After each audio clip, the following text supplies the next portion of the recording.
Profit को maximise करने के लिए और उनको यानी अपने मुलाजमतों से उनकी लोग उसको प्रॉफिट को मैक्सिमाइज किया जाए। यूरोप में इकोनॉमिक मैशी हुआ अपने यानी आपस में जंगों के नतीजे में रिकॉन्स्टिट्यूट किया गया वर्ल्ड को, कैंप बनाए गए, यानी वेस्टर्न इन्फ्लुएंस का कैंप हुआ और उस तरफ से क्योंकि यानी सोवियत यूनियन ऑफ यूरोप उसके इन्फ्लुएंस से चला गया और सब जंग शुरू हो गई। पीछे जाने के लिए इक्वली डिस्ट्रीब्यूट न करें, और यह है यानी सोशलिस्ट आइडियालॉजी, यह सोशल निज़ाम में मैशत, यह सोशल निज़ाम में यानी सियासत कि जो आपके कौमी वसाइल हैं वो अपनी कौम की तहवील में हों, कौम के नुमाइंदे हों और कौम की ज़रूरियात पर खर्च किए जाएँ और इक्वल सतह पर लोगों की तर्ज ज़िंदगी को यानी एडवांस दिया जाए, आला तालीम दी जाए, फ्री तालीम दी जाए, अपनी तभी सहूलतें मुयसर की जाए, एनवायरनमेंट को क्लीन रखा जाए। पॉइंट यह थी कि कौम हर स्टेट के अंदर जो नेचुरल रिसोर्सेज हैं they must be owned by the nation as a whole, represented by यानी nation as a whole and governed by nation as a whole। लेकिन सरमायादाराना निज़ाम में जो दुनिया की जो मंडी है, मार्केट है, उसमें सरमायादार इकट्ठे हो रहे हैं। नेशन स्टेट इस सरमायादार निज़ाम को आगे ले जाते हुए यानी टर्न ऑफ लास्ट सेंचुरी जो थी 20वीं सदी, उससे यानी ग्लोबल कॉर्पोरेशन का वजूद आया। पहले वो अपने यानी कह सकते हैं आपके कौमी सरमायादार निज़ाम में कौमी एक स्टेट में कौमी सरमायादार थे जो अपने मुल्क के अंदर इंडस्ट्री लगाते थे, इंडस्ट्री को डेवलप करते थे। आदो उसमें एक्सप्लॉयटेशन मौजूद है, वर्कर्स की यानी मैनकशों की, कारीगरों की, इंटेलेक्चुअल्स की, जो लोग अपनी मेहनत बेचकर अपनी ज़िंदगी गुजारते हैं, चाहे वो इंटेलेक्चुअल जहनी मेहनत है, चाहे वो मैनुअल लेबर है, वो स्टिल डिपेंड करते हैं सरमायादार की ऑफर पर। एटलीस्ट पिछले जो 3 दहाई गुजरी है टर्न ऑफ यानी लास्ट सेंचुरी मिड 50 ऑनवर्ड, वो जो इंडस्ट्रियल डेवलपमेंट हो रही थी स्टेट के अंदर हो रही थी। लेकिन ग्रेजुअली क्या हुआ कि सरमायादार, क्योंकि उन स्टेट में थोड़ी बहुत ही जो सोशल डेमोक्रेटिक पार्टियां थी वो रेगुलेट करना चाहती थी कैपिटल की इन्वेस्टमेंट को। एज ए रिजल्ट वो रिवोल्ट करके कैपिटलिस्ट ने बाहर मंडियां फिर ढूंढनी शुरू की और उसमें कानूनी जो कॉलोनाइज करना शुरू किया ग्लोब को। न्यू कॉलोनियल सिस्टम इजाद हुआ जिसमें थर्ड वर्ल्ड की कंट्री को फिर अपना गुलाम बनाना शुरू किया इकोनॉमिक तरीके से। पाकिस्तान उसमें एक है, मिडिल ईस्ट की कंट्रियां जो है वो उसका आपके सामने दूसरी मतलब मिसाल मौजूद है, और लैटिन अमेरिकन कंट्रियां इनकी सियासी तौर पर तो उनकी आज़ादी, उनको आज़ादी मिली साम्राज्य से, लेकिन माशी तौर पर वो फिर गुलाम थी। एक ये था उसका रद्द-ए-अमल, यानी जो इंडस्ट्रियल कैपिटल एक्सपांड होना शुरू हुआ दूसरे मुल्कों में। दूसरा हुआ कि जो ग्लोबल कोऑपरेशन डेवलप होना शुरू हो गई, यानी एक पीरियड शुरू हुआ जिसको ग्लोबलाइजेशन का पीरियड कहते हैं, वो था मिड यानी 1940 से ऑनवर्ड उसकी नमूद होना शुरू हुई। बाय 1970-80 तमाम इंडस्ट्रियल मुल्कों की जो इन्वेस्टमेंट कोऑपरेशन थी, इंडस्ट्रियल कोऑपरेशन थी, उन्होंने नई मंडियां ढूंढने के लिए गठ जोड़ किया।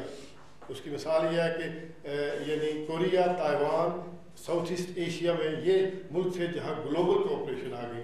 इंडिया में भी ग्लोबल कोऑपरेशन आई, पाकिस्तान में भी कुछ थोड़ी सी जरूर हुई, क्योंकि पाकिस्तान हमेशा क्राइसिस का शिकार रहा है, वहाँ डिक्टेटरशिप रही है, सियासी यानी इस्तेकाम नहीं था, इसलिए जो कैपिटलिस्ट है वहाँ इन्वेस्ट करने से कतराता रहा। यही हालत थी लैटिन अमेरिका में कि जो इंडस्ट्रियलाइज हाईली इंडस्ट्रियलाइज सोसाइटी की जो कैपिटलिस्ट इन्वेस्टमेंट यानी थे यानी कॉर्पोरेशन, उन्होंने उन मुल्कों में जाकर चीप लेबर हासिल करने के लिए इन्वेस्टमेंट शुरू की।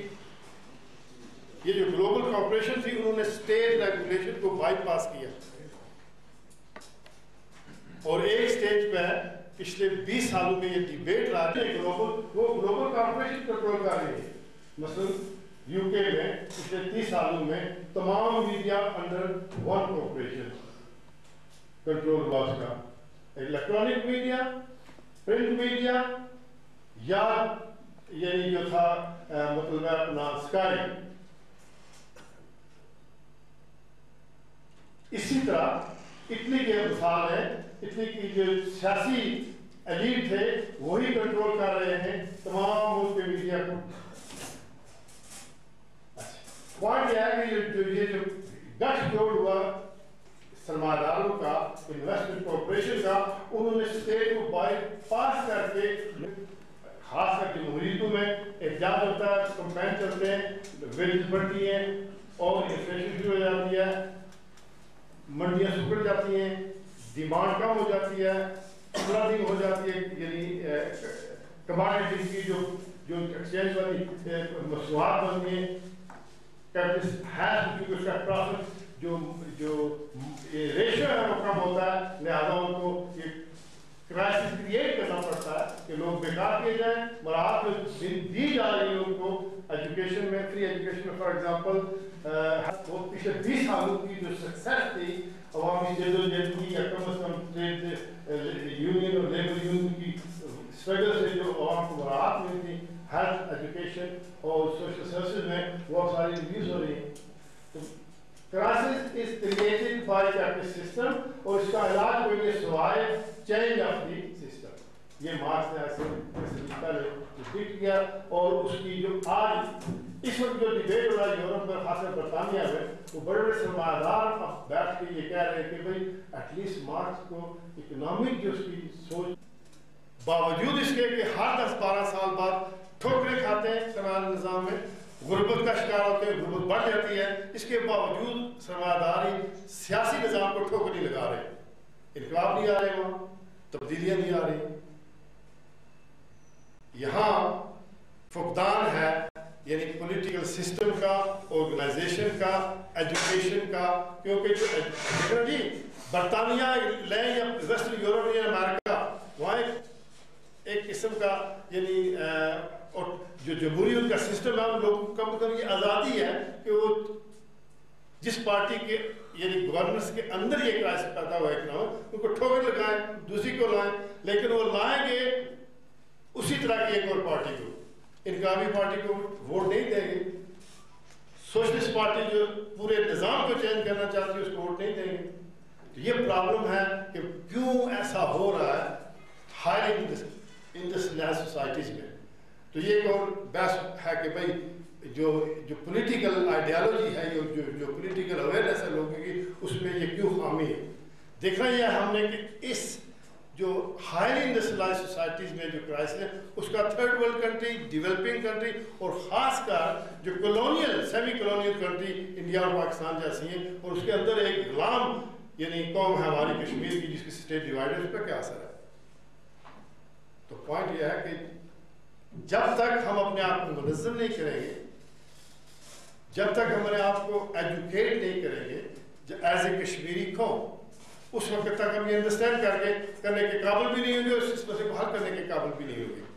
मतलब यह है कि इस वक्त हिंदुस्तान और पाकिस्तान हमारे साथ वही सलूक कर रहे हैं जो अमेरिका पाकिस्तान के साथ कर रहा है। पाकिस्तान को यानी मिली हुई है पॉलिटिकल इंडिपेंडेंस, लेकिन इस वक्त पाकिस्तान की तमाम मैशत और उसकी तमाम जो पॉलिटिकल ऑर्गेनाइजेशन और CIA के हाथ में है। बरतानिया ने इंडिया ने रिलेटिवली बेटर यानी किया अपने मुल्क को ऑर्गेनाइज अमेरिकन साम्राज्य के रिश्ते के हवाले से, लेकिन पिछले 10-20 सालों में जो वहाँ तब्दीली आ रही है वो भी इस पर मजबूर हुए हैं कि जो अमेरिकन इन्फ्लुएंस है उसके तहत ओपन मार्केट जो खोली गई है कि अमेरिकन इन्वेस्टमेंट लाई जाए, वो भी ताबे हैं। यानी हिंदुस्तान की जो इस वक्त इकोनॉमिक ग्रोथ हो रही है उसमें स्टिल फॉरेन कंपनीज की इन्वेस्टमेंट और अमेरिकन इकोनॉमिक इन्फ्लुएंस मौजूद है।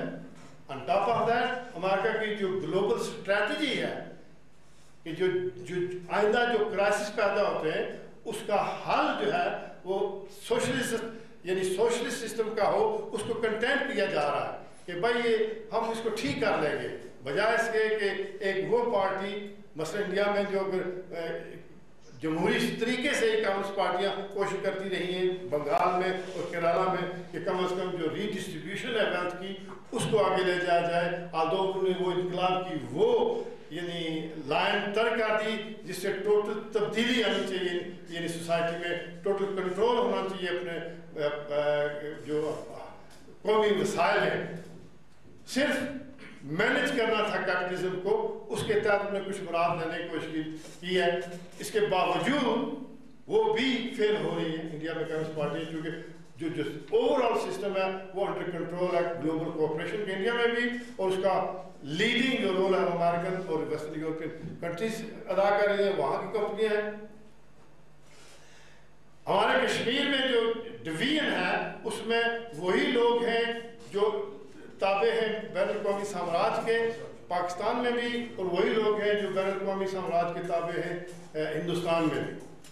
तो हमारे लिए एक K2 या हिमालय को सर करने की यानी चैलेंज है कि कश्मीर में हम कैसे अपने अवाम को उस इनकलाबी सोच से लैस करें, यानी उनको इक्विप करें कि भाई आज़ादी जो है कौमी, उसका कोई मतलब नहीं। सियासी कौमी आज़ादी अगर मिले भी हमें, तो अगर उसमें माशी आज़ादी नहीं मिलती है, अगर उसमें हमारा माशी निज़ाम तब्दील नहीं होता है, तो हमारा भी हशर वही होगा जो पाकिस्तान का हो रहा है इस वक्त।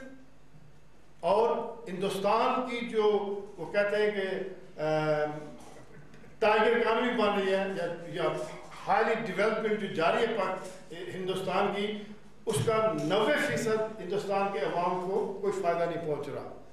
छोटे छोटे पॉकेट्स हैं इंडिया में जहाँ जो यानी मिडिल क्लासेस उभर रही हैं, लेकिन 1.2 बिलियन आबादी है उसकी, 90% लोग अब भी गुर्बत का शिकार है। अब भी शांति पावर के गुलाम में किसी न किसी हवाले से उनसे आज़ादी लेने के लिए हमें बड़ी स्ट्रगल की जरूरत है।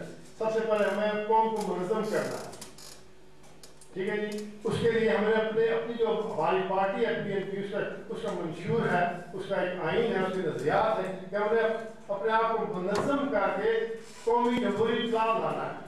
कौमी जमहूरी इंक़लाब के लिए कश्मीर के इत्तेफ़ाक़ से और इत्तेहाद से उसको यानी विन किया जाए, दोनों मुल्कों से आज़ाद किया जाए। उसके बाद हम अपने सोशल प्रोग्राम पर अमल करेंगे कि भाई अच्छा अब ये जो हमारे मुल्क की जो ये नेचुरल रिसोर्स है ये कैसे उनको किया जाए एक्सप्लॉइट। मैं आपको मिसाल देता हूँ, शायद आप सबको पता हो कि हमारे इस खित्ते में जो पाकिस्तान के ज़ेरे कंट्रोल है, उसमें जो नेचुरल रिसोर्स की एक्सप्लॉइटेशन हो रही है, उसका ये आपको अंदाज़ा शायद नहीं है। जंगलात के अलावा आपके जंगलात की लकड़ी इटली ऑस्ट्रेलिया की मतलब जो रेल पटरियां हैं उन पे इस्तेमाल की जा रही है। आपके जंगलात की लकड़ी पूरे यानी आप लोग खाली कर दिए ना जंगलात बेच कर, ये किससे रूबी निकल रहा, रूबी का ठेका दिया हुआ पाकिस्तान गवर्नमेंट ने सक्सेस से गवर्नमेंट। और सितम ज़रीफ़ी ये नाअहल पाकिस्तान की जो एलीट है, हुक्मरान तबका है, वो अपने अवाम के लिए भी वो उसका जो यानी जो उसका जो एक्सपोर्ट कराते हैं उसकी जो कीमत है ये इनको भी नहीं मिलती है। रॉयल्टी ले रहे हैं फॉरेन कंपनी से, उनको दे दिए ठेके लीज पर। तो ये रिसोर्स हमारे पास मौजूद, पानी के रिसोर्स हमारे पास मौजूद, जंगलात के रिसोर्स हमारे पास मौजूद, ये पहाड़ ये ज़ख़ीरे सोने चांदी से यानी भरे हुए हैं, कोयले से भरे हुए हैं। अगर हमारे पास यूनाइटेड रियासत कश्मीर जम्मू कश्मीर हो और वहाँ एक कौमी मफाद के को बहाल करने के लिए, कौम को गुर्बत से निजात दिलाने के लिए, तरक्की करने के लिए एक सियासी निज़ाम उसमें राज हो जो सोशलिस्ट साइंटिफिक सोशलिस्ट बुनियादों पर उसकी तरतीब दी जाए, तो ये खित्ता दुनिया का जन्नत नज़ीर खित्ता बन सकता है।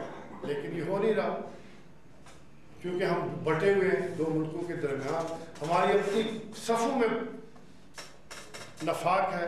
कश्मीरी खुद इस वक्त डिसइंटीग्रेट हो चुके हैं, जो बालाई तबके उन्होंने हमें डिवाइड किया हुआ है। पाकिस्तान के एलीट या पाकिस्तान के इस्टेब्लिशमेंट अपनी कौम की वफादार है। मसाइल जो पाकिस्तान के अवाम के वही हमारे हैं, मसाइल जो हिंदुस्तान के 90% अवाम के वही हमारे हैं। लेकिन ये क्या वजह है कि ना तो हमको अंदर अपने इस खित्ते में इत्तेफाक होने दिया जा रहा है, और ना हिंदुस्तान के अंदर जो कश्मीरी है उनको इत्तेफाक होने दिया जा रहा है। चाहे जाए कि हम यूनाइट होकर पाकिस्तान हिंदुस्तान के मजदूर और मेहनत तबका और उनकी जो नुमाइंदा जमात है उनके साथ इत्तेहाद करें, ताकि ये पूरा खित्ता अवाम की बेहतरी के लिए एक नमूना बने।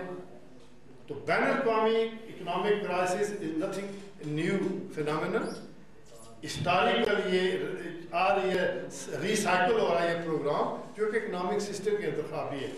लेकिन डेंजर यह है कि ये फिर सर्वाइव हो जाएंगे, क्योंकि हर क्राइसिस इकनॉमिक के बाद बजाय से कि तरक्की पसंद नजरियात की हमल सियासी कुव्वतें बरसर इक़्तिदार आए, वो फैसिस्ट आते रहे। 30s का जो क्राइसिस है वहाँ जर्मनी में फैसिस्ट आए, उन्होंने आधा यूरोप डिस्ट्रॉय किया और पूरे यूरोप को, पूरी यानी दुनिया को जंग में धकेल दिया। इससे जो turn off early 20th century 1910 और 14 में जो हुआ, वहाँ भी आर्मी जंग छिड़ी और उसके बाद डिक्टेटरशिप आई, फस्ताई हुकूमतें आ गई। 60s में क्राइसिस शुरू है वेस्टर्न यूरोपियन कंट्री में, फ्रांस में, अमेरिका में, बरतानिया में, स्टूडेंट से लेकर मजदूर तंजीमें और ट्रेड यूनियन आ गई सड़कों पर, बैरिकेड हुए। नतीजे में मोर डिक्टेटोरियल रजीम वजूद में लाए गए और अवाम की मुराद को छीना गया। तो उसका जो लब्बे लबावी है कि हमारा मुल्क गुलाम है, हम इन नो आबादियाती जो है ममालिक जो हम पर हाकिम है, इनसे निजात हासिल करने के लिए हमने अपनी सफ़ों में इत्तेहाद पैदा करना है, हमने अपनी पार्टी को मजबूत करना है, पार्टी प्रोग्राम को अवाम तक ले जाना है। लेकिन उसके लिए हमें खुद लैस होना है, नज़रियात से, टेक्निक से और स्किल से। पार्टी के अंदर जो हमारे कैडर हैं उनको जज्बा पैदा करना है कि अपने अंदर अपने आप को मुनज़्ज़म करें। और ये बुरान जो है इकनॉमिक बुरान हमारे मसाइल हल नहीं करेगा और हमें शदीद मुश्किलात में पैदा करेगा, क्योंकि अगर अमेरिका पाकिस्तान की मैशियत को बढ़ने नहीं देगा तो पाकिस्तान का जो कंट्रोल है हमारे पर और गहरा होता जाएगा, क्योंकि उसके पास अपनी ज़मीन से तो निकल नहीं रहा, यहाँ के जो वसाइल हैं उस पर वो कंट्रोल करेंगे फर्दर और बेचेंगे बाहर दुनिया के लोग बाकी मंडियों में। हिंदुस्तान भी यही कर रहा है। इस इकनॉमिक क्राइसिस से निजात हासिल एक ही तरीके से कि हम अपने सफ़ों में पैदा करें, एक यूनिफाइड फोर्स की तरह उभरे और इनको कहें जान छोड़ो हमारी, हम इस काबिल हैं कि अपने मुल्क के इस खित्ते में जो दफीने यानी खजीने दफन है उनको अपनी कौम की मफाद यानी बेहतरी के लिए, अवाम की गुर्बत दूर करने के लिए, फ्री एजुकेशन कायम करने के लिए, फ्री हेल्थ इंट्रोड्यूस करने के लिए, यह हमारा खित्ता ऐसी मतलब मिसाली स्टेट बन सकता है। लेकिन हमने अपने आप को ऑर्गेनाइज करना है, तरबियत देनी है, इल्म हासिल करना है। इल्म से ये नहीं मुराद हम यूनिवर्सिटी में डिग्री हासिल करें सर, इल्म से मुराद है मैशियत का इल्म। देखें हमारा जो नज़रिया है वो एक साइंटिफिक सोशलिज्म का है, उसके 3 सतून हैं, मैशियत, सियासत और philosophy. Without that socialism can not be even understood.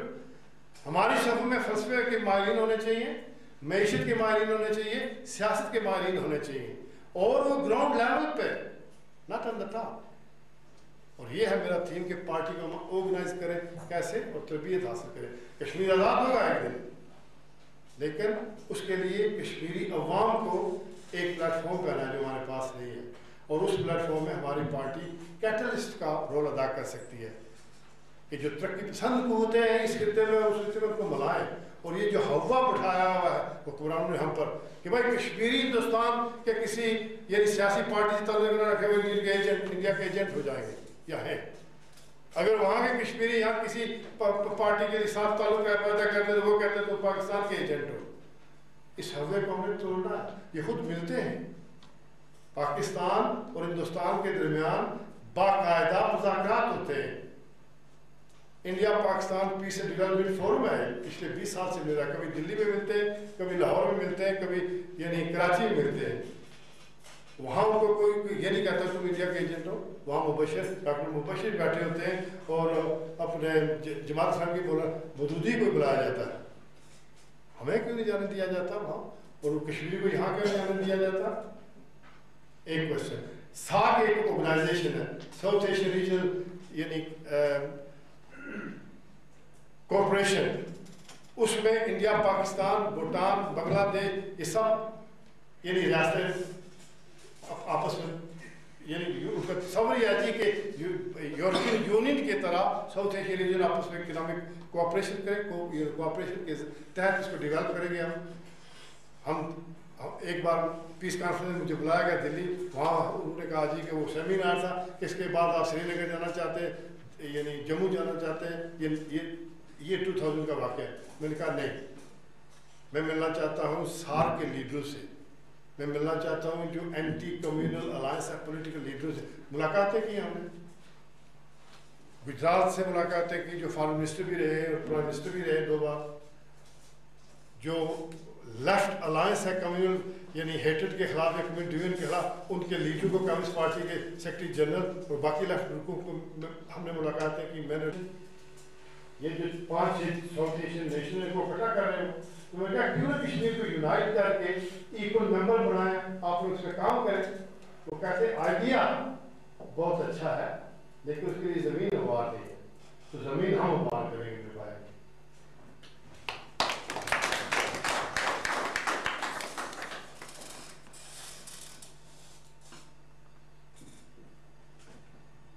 कोई सवाल क्वेश्चन करना चाहता उसके लिए अगर देखना, ये जो तबदील में पार्टी के लिए कुछ बातें कहना चाहता हूँ, बहुत अहम है, बहुत जरूरी है। अगर बातें ये हवा में होती रहेंगी, और मार्क माई वर्ड्स, 5 साल के बाद आपकी सफर में 10% लोग रह जाएंगे, क्योंकि we are not doing the right work. We have to make our party work as part of our lives. जैसे बच्चों की देखभाल करना, खानदान की परवरिश करना, इज्जत हासिल करते हुए एक रोज़ी कमाना, जरिया रोज़गार पैदा करना, ये हमारा फ़र्ज़ है एक शहरी की हैसियत से और एक इंसान की हैसियत से। साथ ही अपनी पार्टी और अपनी आवाम की बेहतरी के लिए हमारे अंदर वो जज्बा होना चाहिए। 8-6 घंटे दिन के हम काम करें खानदान के लिए, 1-2 घंटे रेस्ट करें और 1-2 घंटे अपनी तरबियत करें, इल्म हासिल करें, पढ़ें। मैंने कहा कि मार्क्सिस्ट जो नज़रिया है वो साइंटिफिक है, उसके 3 सतून हैं, मैशत, फिलासफी और सियासत। हमारे पास मैशत के एक्सपर्ट होने चाहिए ग्राउंड लेवल पर। मुझे दें वो कहाँ हो, मैं जरा वापस फासिस्ट हुकूमत में आ जाते हैं, तो उसका क्या हाल है कि वहाँ फासिस्टी निज़ाम में रहते रहेंगे या वहाँ पे तब्दीली आएगी? यानी एक ये मौजूदा जो क्राइसिस है, जी हिस्ट्री का जो है तस्वर कि history is marching toward progress, partially correct है। ये मार्क्स की आज भी ये प्रेडिक्शन करेक्ट है कि कैपिटलिस्ट सिस्टम के अंदर जो इनबिल्ट कंट्रडिक्शंस हैं, exploitation and maximisation of profit, exploit किया जा रहा है आवाम को। मसलन कमोडिटी क्या है, जो कमोडिटी है मसनूआत का बना के प्रॉफिट के लिए इस्तेमाल करना, वरना जो हम अपनी ज़रूरत के लिए चीज़ें बनाते हैं उनको कमोडिटी नहीं कहा जाता, क्योंकि उनमें अपनी हमारी लेबर है और किसी दूसरे की लेबर का तस्वर नहीं है, यानी मुलव्वस नहीं है वो। लेकिन जो कमोडिटी प्रोडक्शन है उसमें सोशल लेबर इन्वॉल्व है, कलेक्टिव लेबर इन्वॉल्व है, और उस कलेक्टिव लेबर में जो कांस्टेंट एलिमेंट है वो है मनी, ज़मीन या इंडस्ट्री, लेकिन जो वेरिएबल है वो ह्यूमन लेबर है। अब उस ह्यूमन लेबर का रेशियो जो है वो घटता जाता है, क्योंकि उसी ह्यूमन लेबर में एक्सप्लॉयटेशन करके प्रॉफिट बनाता है यानी सरमायादार, और उस प्रॉफिट में से 1% दे देता है मजदूर को, मेहनतकश को 9% वो खा जाता है। लेकिन उस 9% में उसकी मशीनरी घिसना शुरू हो जाती है, जो प्रॉफिट बना उसको वो री इन्वेस्ट करेगा एक टाइम पर जब वो अपनी अय्याशियों पे ज़्यादा से ज़्यादा खर्च करेगा। पॉइंट यह है कि जब वो क्राइसिस क्यों पैदा होता है कि टाइम कम कि जो प्रोडक्शन प्रोसेस है वो वीक होना शुरू होता है, मशीनरी पुरानी जाती है, नई टेक्नोलॉजी आती है, कंपटीशन है, छोटी मशीन मतलब है कंपनी बड़ी को खा रही है, और ये हुआ है 50 सालों में। लेनिन ने प्रिडिक्ट किया था, ये मार्क्स के बाद लेनिन ने कहा था कि capitalism has entered in new phase, imperialism, और इंपीरियलिज्म की जो यानी मतलब कैरेक्टराइजेशन है वो अपने अंदरून मुल्क जो मंडी है वो खाली हो चुकी है, वो बाहर दिख गया, कॉलोनाइज कर रहा है। वो पीरियड हमने देखा। अब कॉलोनाइजेशन का 100-150 साल 200 साल कैपिटलिज्म का जो दौर था वो भी खत्म हुआ। डीकॉलोनाइजेशन जो 20 तक जाते हैं वो सब यूरोपियन, उसमें एक जापान है, बाकी लातिनी अमेरिका, एशिया फिर गुलाम है सरमायादार निज़ाम के।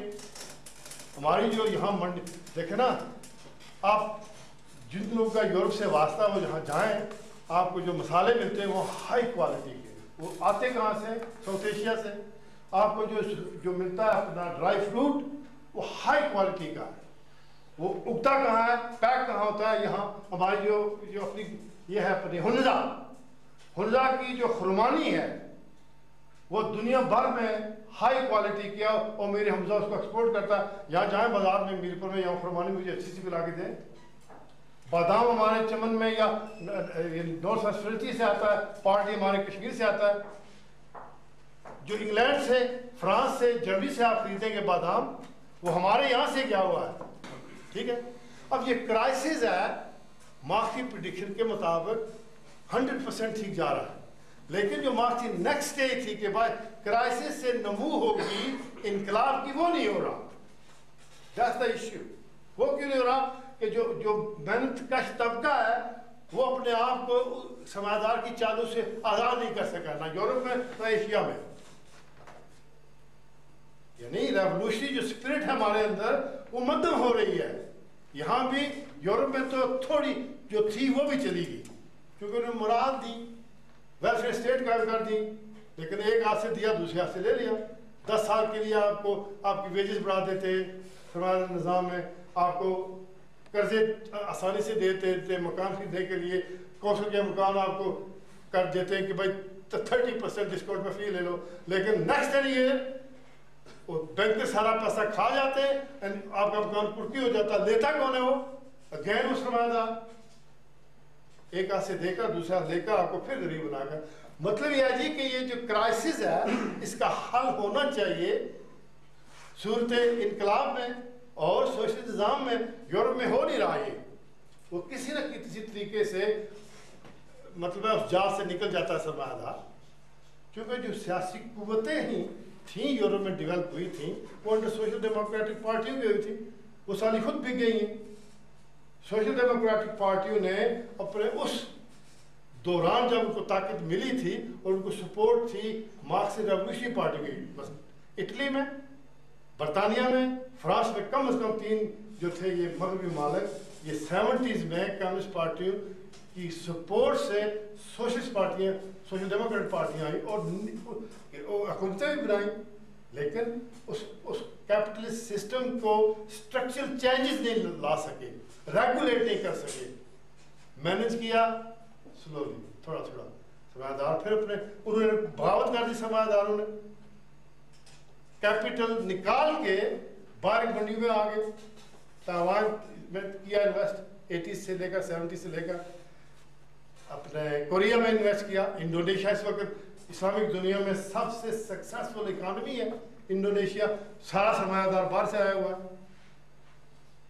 बरतानिया से जो मशीनें बनाती थी, यानी वो बिस्किट मिसाल है, बिस्किट यूनाइटेड बिस्किट बहुत बड़ी फार्म थी, उसकी यानी सैकड़ों मतलब कारखाने थे बरतानिया में। जब वो थोड़ा सा लेबर गवर्नमेंट ने 60 और 70s में उनको शिकंजा लगाया कि भाई आप 40% से ऊपर टैक्स दें, उन्होंने फैक्ट्रियाँ बंद करके सरमाया निकाल के चाइना में जाके गनडॉन में किया इन्वेस्ट। चाइना की अपनी ज़रूरत है, आबादी बढ़ रही है, सोशलिस्ट जो प्रोग्राम है उसके लिए प्रोडक्शन जो पैदावारी कुव्वतें हैं वो लीप फॉरवर्ड नहीं हो रही, प्रोडक्शन तेज नहीं हो रही, आबादी बढ़ रही है। China decided to have a state capitalism.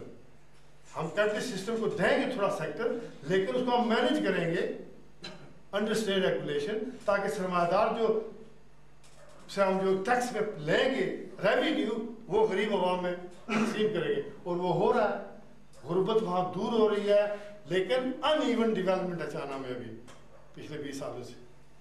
और वो अंडरस्टैंड करते हैं, वो एक्सेप्ट करते हैं कि यस चाइना ने लैटिन अमेरिका खासकर अफ्रीका की 80% जो डेवलपमेंट है अपने आप में ली हुई है।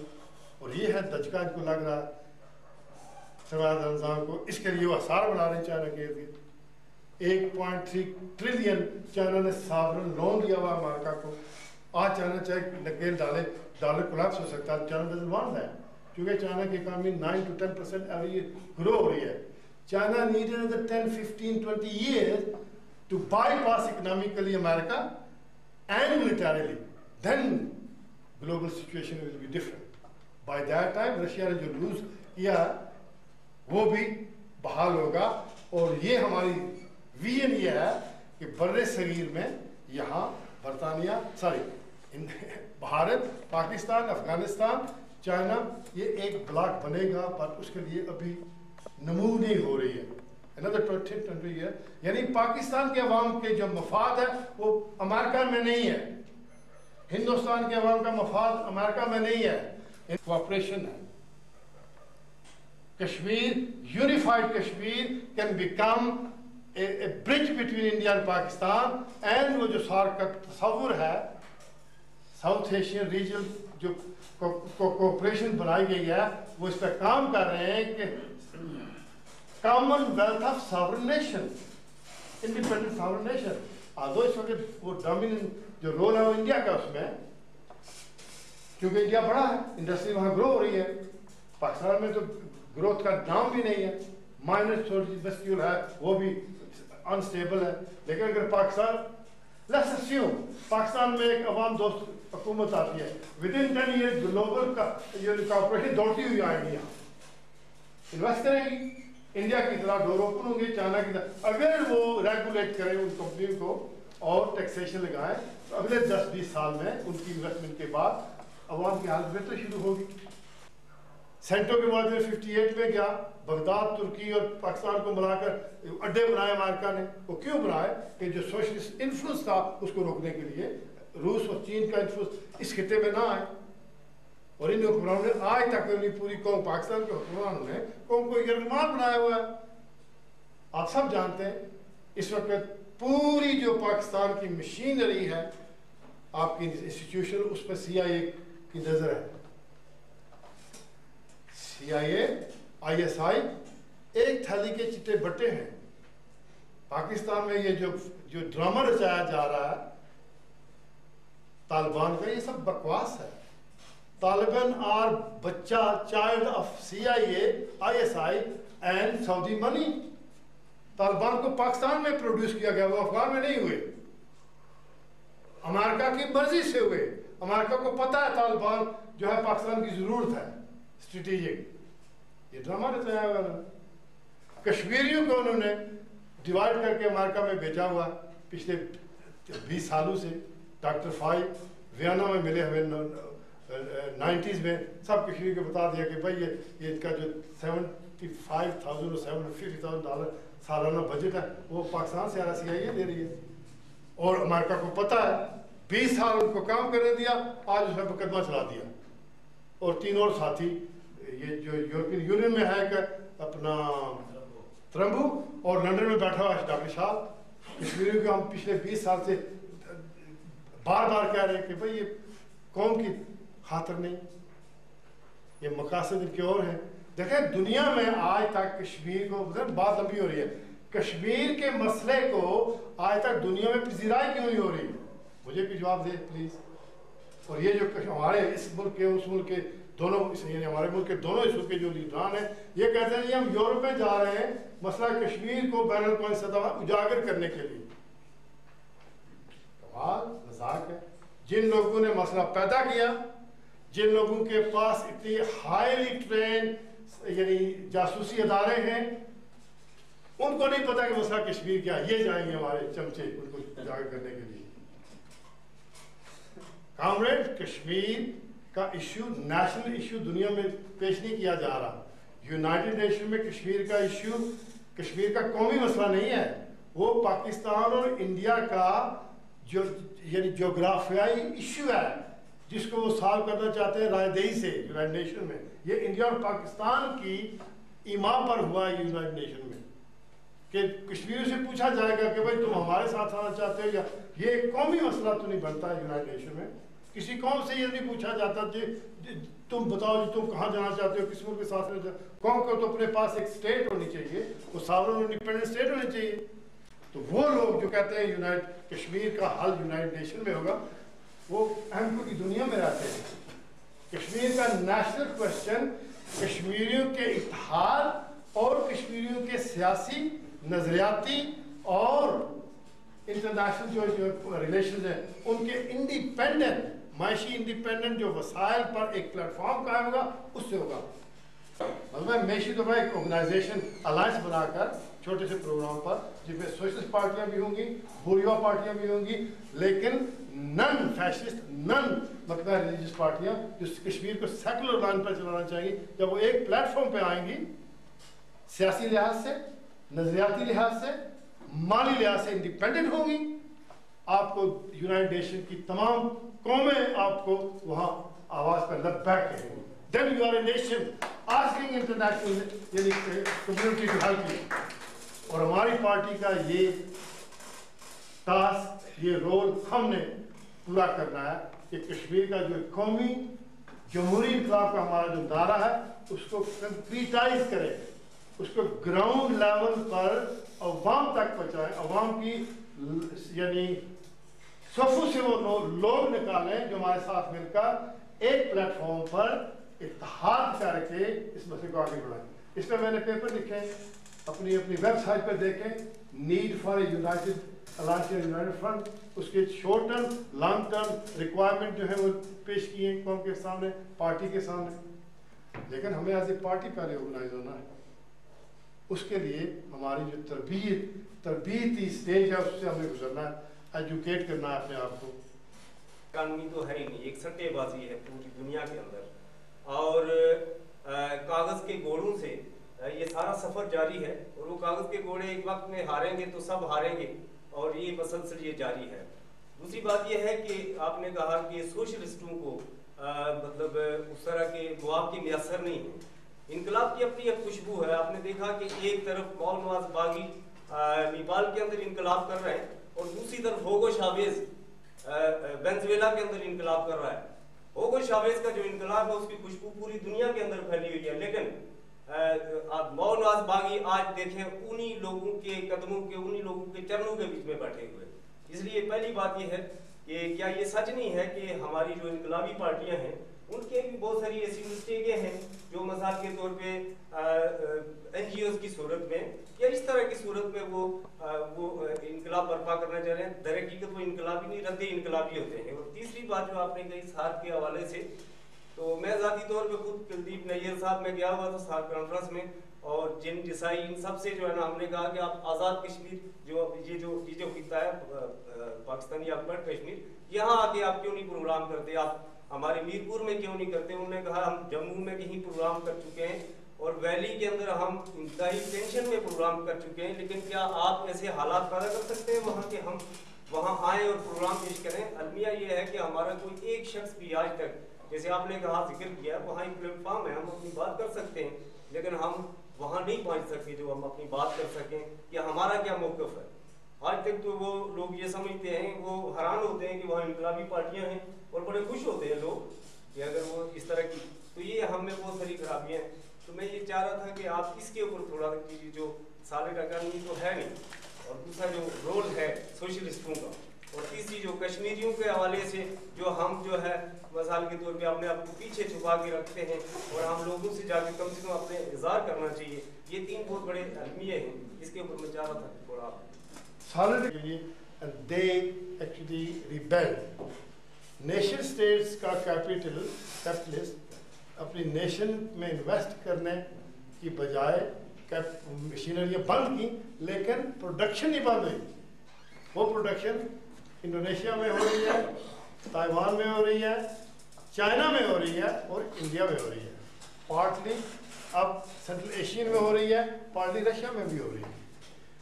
So liquid economy is still flourishing, लेकिन उसका जो रोल यानी हाई इंडस्ट्रियल सोसाइटी में था वो कम हुआ है।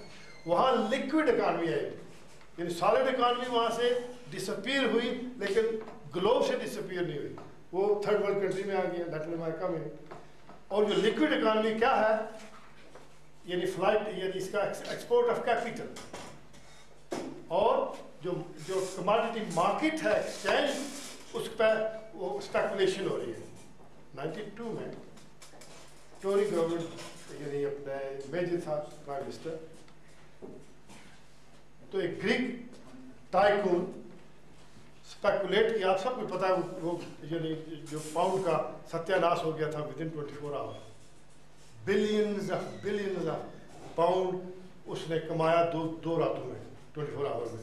स्पेकुलेट किया, बजाय इसके को वो इन्वेस्ट करता, इंडस्ट्री में एक्सपोर्ट करता, 20 साल के बाद उसका 10% मिलता यानी प्रॉफिट, लेकिन लिक्विड कैपिटल में उसने रातों रात मिलियन बनाए। वही सॉरस ग्रीक टाइकून पिछले 3-4 महीने में किताब छपी है, एक मार्क्सिस्ट यानी हिस्टोरियन है कम्युनिस्ट पार्टी का, उसके साथ उसने इंटरव्यू लिया, उसने कहा जी कि आई बो टू मार्क्स कि उसका जो इकोनॉमिक यानी प्रिडिक्शन है वो ठीक जा रही है। पॉइंट यह है कि कैपिटलिस्ट क्लेवर हो रहा है, so economy is not going to collapse. वो नई मंडियाँ ढूंढेंगे और इसको कहते हैं रैशनलाइजेशन, एडजस्ट करेंगे अपने आप को। हाँ, ओनली सूरत में कि उस इन हाईली इंडस्ट्रियल सोसाइटीज़ में रेवोल्यूशनरी पार्टियाँ कंसेंट से अवाम, क्योंकि वहाँ इनकलाब नहीं आ सकेगा कभी भी, उन्होंने जो सिस्टम ईजाद कर दिया है उसमें मिलिट्री पुलिस ये सब इंडिपेंडेंट हैं और अवाम उनकी सपोर्ट करते हैं। इराक में 3 मिलियन लोगों ने इराक के इन्वेजन के खिलाफ मुजाहरे किए, गवर्नमेंट ने नहीं सुना, इन्वेट कर दिया इराक को, और कुछ लोग जो सालिम थे, खामोश थे, उन्होंने कहा कि ये नहीं होना चाहिए था। लेकिन जब अपने बॉडीज वापस आने लगी इराक से, ब्रिटिश सोल्जर की पूरी कौम इकट्ठी हुई। ये हमारे पॉइंट ये थी कि जो कंसेंट से वहाँ अवाम को यानी अपना हम नवाब बनाकर सरमादार ने जो निज़ाम चलाया हुआ वो स्ट्रांग हो, वहाँ इनकलाब इस तरह नहीं आएगा। वहाँ इनकलाब है शोवेज की तरह, हुगो शोवेज माओस की तरह इंडिया में नहीं स्ट्रगल कर रहा या नेपाल में, वो कंसेंट से आया। 32 के करीब सोशलिस्ट पार्टी को एक प्लेटफॉर्म पे बुलाया है, उसको टॉपल करने के लिए CIA ने साजिश की, फिर भी अवाम ने उसको बचाया है। ठीक है जी, और रीडिस्ट्रीब्यूट कर रहा है अपनी वेल्थ, न सिर्फ अपने लोगों के लिए, लैटिन अमेरिका दे रहा और क्यूबा को बचा रहा है। सर एक छोटा सा सवाल है कि कितनी देर हो गई है, ये आपने बात करनी थी पार्टी कि हमारी पार्टी क्यों नहीं जा रही उन प्लेटफॉर्म पर, क्योंकि हमारे पास अभी पार्टी स्ट्रक्चर नहीं है और ना ही हमारे पास पॉलिसी है। देखें, ये इनकलाबी पार्टी के पास नजरिया है, वो कहाँ है? मंशूर आपका पढ़े, देखा मंशूर किसी साथी ने पढ़ा है? पढ़े, रोज पढ़े। उस पार्टी ने नजरिया दिया है कि हमारा निज़ाम क्या होगा। पार्टी के पास असूल हैं, वो क्या है? आइन देखें अपना, ठीक है जी। अब नजरिया असूल, और वो कैसे आता है? हमारी पार्टी के नजरिए में और असूल में, we believe in democratic centralism, हमारा जमहूरी मरकजियत पर यकीन है। ठीक है जी, पढ़े आइन को, पढ़े मंशूर को। जमहूरी मरकजियत क्या है? बॉटम टू टॉप, ये दोस्ती मैं आपको बता रहा हूँ। ये क्या है? बॉटम क्या है? हमारी लोकल ब्रांचें हैं। मैं वो कागज पे सब कुछ लिख के लाया हूँ, लेकिन आपने वक्त नहीं दिया ना, वही सारा कुछ मैंने अंग्रेजी में लिखा था, उसका उर्दू में तर्जुमा कर, वो आप 4-6 ब्रांचें डिपेंडिंग ऑन आपकी किस रीजन में कितनी स्ट्रेंथ है। ठीक है जी। पार्टी का स्ट्रक्चर यानी हॉरिजॉन्टली लंबा होगा, ग्राउंड लेवल पर हर मतलब जिले में, हर शहर में, और वो होगा लिंक विद रीजन। ठीक है जी। रीजन आगे जाएंगे, भेजेंगे अपने नुमाइंदे इसमें, जिसे कहते हैं कांग्रेस। ये पार्टी की कांग्रेस है। ये है आपकी लेजिस्लेचर, आपकी जो मकनन्ना है, सॉरी आपकी जो मतलब है कानून साज असेंबली है, वो आपकी ये है, कांग्रेस कहते हैं, नेशनल कांग्रेस। 3 साल बाद उसमें मयाद भी लिखी है हमारे आइन में। यहाँ फैसले होंगे, ये करेगी कांग्रेस, आपकी इलेक्ट सेंट्रल कमेटी। ठीक है जी। सेंट्रल कमेटी पॉलिटिकल ब्यूरो उसको नाम देते हैं, लेकिन मेरी सजेशन होगी हम इसको पॉलिटिकल कमेटी बनाएं। ब्यूरो जो है इसकी कनोटेशन और है, फॉरेन है, ये हमने अपने कल्चर से पैदा करनी है। मतलब एक आपकी ये यानी पॉलिटिकल क्या नाम है कमेटी करें ना इसको, मैं ऐसे या नाम देता हूँ, ठीक है जी। ये पॉलिटिकल कमेटी आपकी ताबे होगी इस आपकी कांग्रेस के, कांग्रेस को देगी मतलब इंस्ट्रक्शन कि भाई पॉलिसी बनाओ एजुकेशन पर, पॉलिसी बनाओ मैशत पर, पॉलिसी बनाओ फॉरेन अफेयर्स पर, पॉलिसी बनाओ एनवायरनमेंट पर। अब ये डॉक्यूमेंट तैयार करके भेजेगी आपको, यहाँ ब्रांचेस डिस्कस करें। मैशत पर एक आपने बनाया है वाइट पेपर, भेजा है, पॉलिसी मुरतब करना चाहते हैं, इसको आप डिस्कस करें, तरामीम करें, ब्रांचेस को पढ़ें, उस पर तरामीम करें, इजाफे करें। वो अभी ड्राफ्ट की जगह में रीजन में जाएगा, रीजन में और एक्सपर्टीज होगी, वो उसमें नजरसानी करेगी, ब्रांच से कहेगी यहाँ आपने 3 भेजी है तरामीम, 2 ठीक है, 1 वीक है, हम इसको यहाँ खत्म करते हैं। थ्रू डेमोक्रेटिक डिस्कशन उसको डॉक्यूमेंट को तब्दील होगा, यहाँ से फिर जाएगा आपकी नेक्स्ट कांग्रेस में 4 साल बाद, 2 साल बाद, ये प्रोसेस होता है, वहाँ पॉलिसी बनेगी। अब इस पॉलिसी को इम्प्लीमेंट किसने करना है? आपकी पॉलिटिकल ये सिटिंग गवर्नमेंट है आपकी, कैसे पढ़ाई जा रही है, ठीक है। कश्मीर का जोग्राफिया कैसे पढ़ाया जा रहा है, कश्मीर के जो वसाइल हैं उसके बारे में कौन सी तालीम दी जा रही है, इस पे कंपेन चलाने हैं। Branches will activate A political campaign और इन्वॉल्व करेंगी मैस लेवल पे लोगों को, ठीक है जी। अब देखना यह है कि ये सारा प्रोसेस जमहूरी है, ऊपर से डिक्टेट नहीं हो रहा, नीचे से जा रहा है, ठीक है। नीचे से आपने ऐसे नुमाइंदे चुने हैं जो डिस्ट्रिक्ट लेवल पे जाएंगे, डिस्ट्रिक्ट लेवल पे नुमाइंदे आप भेज रहे हैं अपनी कांग्रेस में, कांग्रेस आपकी बैठती है 2 साल बाद, 4 साल बाद, वो हफ्ते का होता है प्रोग्राम, 2 हफ्ते का डिपेंडिंग ऑन आपके साइज का, ठीक। और वहाँ पॉलिसियाँ बनेंगी, कानून बनेंगे, उन पॉलिसियों को सेंट्रल कमेटी या वो असूल वजह करेंगे, सेंट्रल कमेटी को कहेंगे कि आप प्रैक्टिकल आप डॉक्यूमेंट तैयार करें, इन पॉलिसी पे आपने कंपेन चलाने हैं। ये है जब तक कश्मीर आज़ाद नहीं होता, ठीक है। जब कश्मीर आज़ाद होगा और उस पर यानी यूनिफाई होकर हमें सामने मिलेगी, देन यही जो अपोजिशन में हमने काम किया वहाँ वो मिनिस्ट्रियाँ बनाएंगे आप। मेरे भाई कौम की आज़ादी कोई हवा में तो नहीं है, उसके लिए एक्सपर्टीज की जरूरत है। मैंने पहले क्या कहा था, मैशत, सियासत, इंटरनेशनल रिलेशन, टेक्नोलॉजी, वहाँ पर आपको एक्सपर्ट पैदा करने हैं। यहाँ नहीं कि आपके पार्टी यानी रिप्रेजेंटेटिव है, आपके पार्टी सेक्रेटरी हैं, आपके जोन के प्रेसिडेंट हैं, वो आएंगे, वो बैठे हुए आपको फ़ोन करेंगे, सब इकट्ठे हो जाएंगे, तकरीरें होंगी, झंडे आने लेंगे, then what? Where are people to run the state? आज हमको हम देते आज़ाद कश्मीर, मैं लिखवाता हूँ अमेरिका से, पाकिस्तान से, हिंदुस्तान की दो पीपल पार्टी को, अपनी सारी PNP को, आप रन कर सकते हैं कश्मीर को। ऑनेस्टली हाथ रखें दिल पर, नहीं, एक्सपर्टीज नहीं है, स्किल्स नहीं है, हमने स्किल्स पैदा करनी है। नारे का एक रोल है जज्बे को उभारना। मैंने क्या कहा था कि इनकलाब को महबूब की तरह परसू करें, और जब महबूब हाथ में आ जाए तो उसकी हिफाजत करना भी उसी जज्बे से। एजुकेट, ऑर्गेनाइज,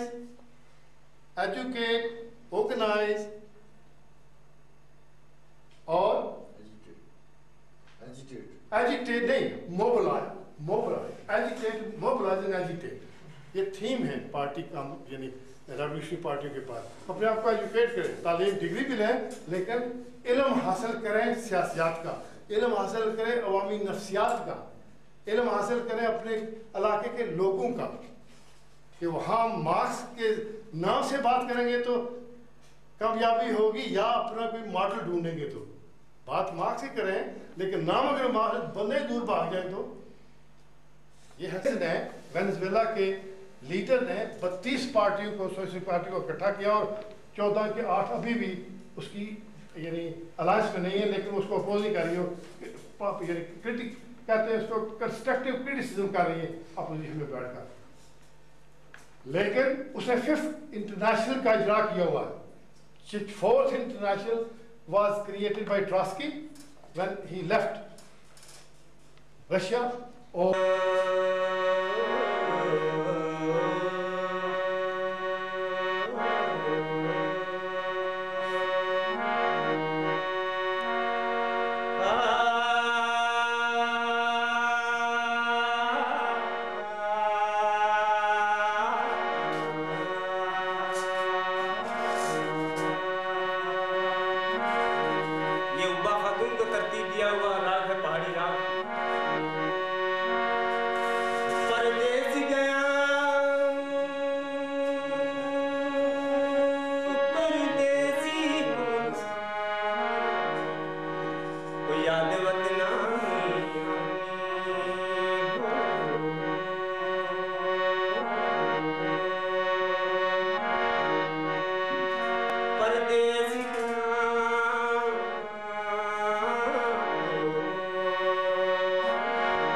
तालियां बजा दो भैया, ये बड़ा आदमी है कि हमारे यहाँ रात भी नहीं दी जाती है। तो बस करूँ या कुछ और भी सुना दूँ आपको?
सजन गरीब ना होवे, हर सुख बीमार नूं मिल सकदा। आमर जिस तू मुख पर तां शला कबर नसीब ना होवे।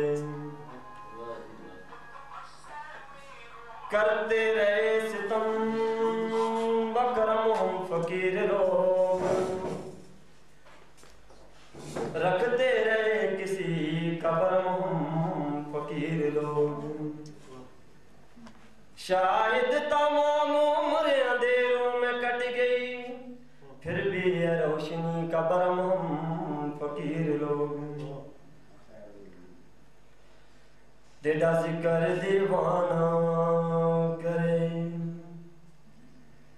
निंद डरिंद मैं खाना करे। ओ पिला अज प्यार दा प्याला, साकी रीस जमाना करे। निक्की जी गल तुस दे, डोला तेरी कमाले। निक्की जी गल तुस दी, देखा नाराज ना थी। मैं भी कहूँ मजाल मजाल मजाल मजाल, आखिर कसूर क्या है। पुछण तमे डहके, पुछण तमे डहके, रहमत तो क्यों जलाल जलाल जलाल जलाल। वे निक्की जी गल तुरस दें, डोला तेरी कमाल। साए गली च वेंदन, एडी उम्मीद है पई। रुठड़े मनी च वेंदन, एडी उम्मीद है पई। बर वक्त नहीं जसरते, जाना वसी मिसाल मिसाल मिसाल मिसाल। वे निक्की जी गल तुरस दें, डोला तेरी कमाल। ई गालू चुप कीती, वदा हिक्का नीयत नीति। वदा पाड़े दिल को सीती वदा। यार दा शिकवा नहीं मुनासिब, यार दा शिकवा नहीं मुनासिब। ई गालू चुप कीती, वदा निक्की जी गल तुरस दें, डोला तेरी कमाल। बादे सबा तिड़के ज पई, कर अर्ज वल आखी सजन। माखी दवंड हिक लाश गल, हिक वार वल पिछा वल न वल। इन वल वला लख वार वल, मछ वांग तल बेबाद वल। मैं बेसवल गल नाल लग, निक्की जी गल तुरस दें, डोला तेरी कमाले। निक्की जी गल तुरस दें, डोला तेरी कमाल।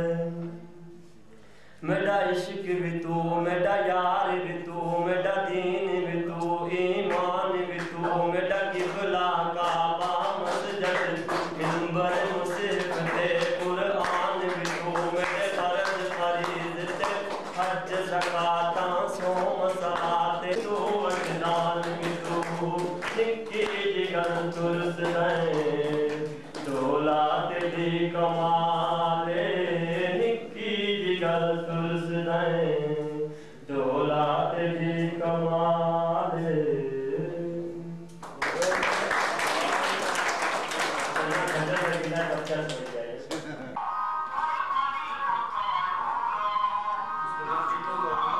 हुई है, लेकिन ये हमेशा की कैफियत नहीं है। कोई उनका इकट्ठा होना जरूरी है, लेकिन उसके लिए अमल की जरूरत है, ग्लोबली, नेशनली, रीजनली और लोकली। तो ये थीम ये है कि हमने पार्टी को यानी ये गलतफहमी में नहीं रखना है कि economic crisis will produce revolution automatically. Political forces will use करेंगे उस लम्हा को। कंजक्चर है लेनन और मार्क्स की राइटिंग में कि जब क्राइसिस पैदा होता है एक गैप निकलता है, उसको कंजक्चर कहते हैं। उस गैप में अगर हम ताकतवर नहीं है कि थोड़ा लगा कर उसको बड़ा करें, वी लूज द मोमेंट। और मोमेंट लूज हुए। हिस्ट्री में टाइम आए थे यूरोप में भी, 68 का वाक़या, यानी कल्चरल रेवोल्यूशन चाइना में आया, यूरोप में उसकी चली, पेरिस में बैरिकेड हुआ, हम नंगे पाँव लंदन से गए स्टूडेंट मूवमेंट की, तो हम मार्चेस की, पुलिस हमें उठा के ऐसे फेंकती थी। हम सोच रहे थे कि गया फ्रांस गया, ब्रिटानिया की नेक्स्ट टाइम, लेकिन दो और बड़े बड़े फिलासफर आके हमारे वर्कर्स की जो स्ट्राइक थी उसको परफेक्ट बेचते थे कम्युनिस्ट पार्टियों का या मार्क्सिस्ट पार्टियों का, लेकिन हुआ क्या, दिगार को वापस ले आए, मोर रिएक्शन गवर्नमेंट। तो ये एक और तालु है इस बात, ये बैठ के हम गुफ्तगू कर सकते हैं। क्विकली रेवोल्यूशन क्या है? Start that, it doesn't happen in one go.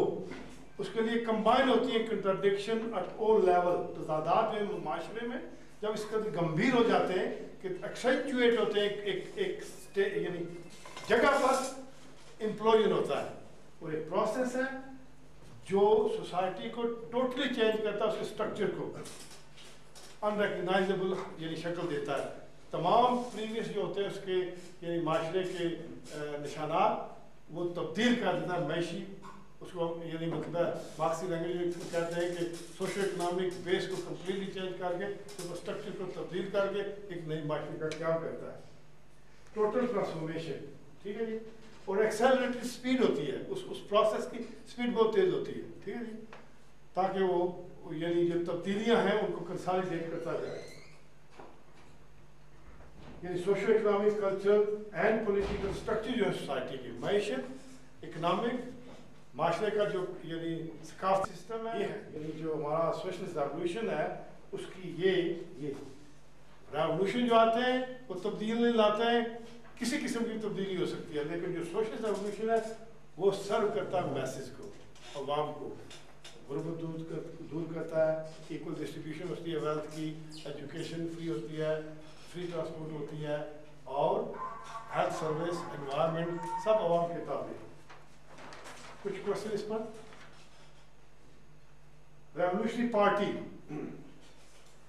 ये यानी मार्क्सिस्ट जो यानी हमारे असातिज़ा से लेकर आज तक जो सक्सेसफुल रेवोल्यूशनरी हमारे लीडर हैं, उनकी इज्तिमाई सोच है, highly organised fighting machine, fighting ऐसे भी और फाइटिंग ऐसे भी। रेवोल्यूशनरी पार्टी जो है इट्स नॉट ए जोक, ये कोई यानी टी पार्टी नहीं है पूरी मुफक्करों की या बिजनेसमैनों के बैठ के बातें की और गायब हो गए, पता नहीं चला। हाईली ऑर्गेनाइज्ड फाइटिंग मशीन है जिसमें most committed, extremely motivated leadership capable of inspiring and mobilizing masses to bring about revolution। यानी हमारी पार्टी ने ये जामा पहनाना इसका इस कैरेक्टरिस्टिक का, तब जाकर हमें ये होप हो सकती है कि हम रेवोल्यूशन ये ला सकते हैं। और ये फाइटिंग मशीन का जो मैंने वो पिरामिडिकल स्ट्रक्चर आपको जितना दिखाया था कि बेस से लेकर टॉप तक हर आदमी इसके केपेबल है कि भाई माइशत पे बात कर सके, हर केडिस का इंटरनेशनल यानी रिलेशन पे बात कर सके at different degree and different level. Message में जाकर आप फलसफे पे बात कर सकते हैं, मजहब पे भी बात कर सकते हैं, सियासत पे भी बात कर सकते हैं, यानी हाईली मतलब है ऑर्गेनाइज्ड, कमिटेड और केपेबल, स्किलफुल कैडर हमने पैदा कर दिया। रेवोल्यूशन तब आएगा, पार्टी को हमें उन लाइनों पर ऑर्गेनाइज करना है। Quickly qualities of party cadres, ठीक है। हमारी मतलब कैरेक्टरिस्टिक है जी, एक कारकुन है जो रेवोल्यूशनरी पार्टी का, उसने बनना क्या है? आर्मचेयर रेवोल्यूशनरी, इंटेलेक्चुअल एनालिस्ट नहीं, वो वर्कर भी है, वो फिलासफर भी है, ठीक है। वो एनालिस्ट भी है और भी है, यानी हर कैरेक्टरिस्टिक हमें अपने ये एजुकेशन से होगा, ट्रेनिंग से होगा। उसके लिए हाई डिग्री ऑफ कमिटमेंट और डिसिप्लिन की जरूरत है। वक्त की पाबंदी उसका पहला स्टेप है, ये हम नहीं पैदा हो, यहाँ भी और वहाँ भी। पता नहीं कोई भी हमारा विरसा है कि हम कहते हैं 4 बजे और 6 बज जाते हैं। इस पर हमें तवज्जो देनी है, पंक्चुअलिटी, वक्त की, और वक्त की कदर। आपने डिवाइड करना है वक्त को। 24 घंटों में से 8 घंटे मेहनत, मजदूरी, बिजनेस, इज्जत की रोटी कमानी, 4 घंटे रेस्ट, लेयर प्लेयर, 2 घंटे बच्चों को, कम से कम 2 घंटे रोज के तो करने पड़ेंगे ना आपको पार्टी के लिए। अगर नहीं कर सकते हैं, we are not honest with each other. 40 साल से ये वतीरा है। 40 साल से मैंने कोशिश की है कि इस डिसिप्लिन को अपनाऊं। बैरिस्टर साहब हमारे कायद, हमारे मुफक्कर, पिछले 40 साल से ये जिंदगी गुजार रहे हैं, हमने उसे सबक सीखना है। मतलब आपने आपको सांचे में डालना जी। मैंने पहले रिपीट कर रहा हूँ, रेवोल्यूशन को एक महबूब की तरह चाह तो नहीं चाहिए उसको हासिल करने की, ठीक है। जब हासिल हो जाए उस महबूब को आपने प्रोटेक्ट करना है काउंटर रेवोल्यूशन से, रिएक्शन से। That cannot happen without discipline and commitment, ठीक है। Strict time keeping, वही punctuality और time keeping। Friend of message, अवाम दोस्त होता है, जो रेवोल्यूशनरी कैडर होता है, रेवोल्यूशनरी पार्टी का अवाम दोस्त है, और अवाम के मफाद और पार्टी के मफाद को सब मफादात से बालातर समझता है। यानी उसको ये हमारा ईमान रखीदा होना चाहिए, हम अवाम की सतह पर अवाम के दुखदार को के साथ शरीक होकर उनके दोस्त बनेंगे, उनकी हौसला अफजाई करेंगे, उनकी सुनेंगे, उनके दुख दर्द का यानी करेंगे, उसका हल ढूंढेंगे। ह्यूमिलिटी इन सारी से कहते हैं, बोस नहीं करना हमें कि मैं नो, हम वर्कर भी हैं, ऑर्डिनरी आदमी भी हैं, मुफक्कर भी हैं, लीडर भी हैं और केडर भी हैं। That is the characteristic of A revolutionary cadre, जो लीड भी करेगा और लड भी होगा, ठीक है।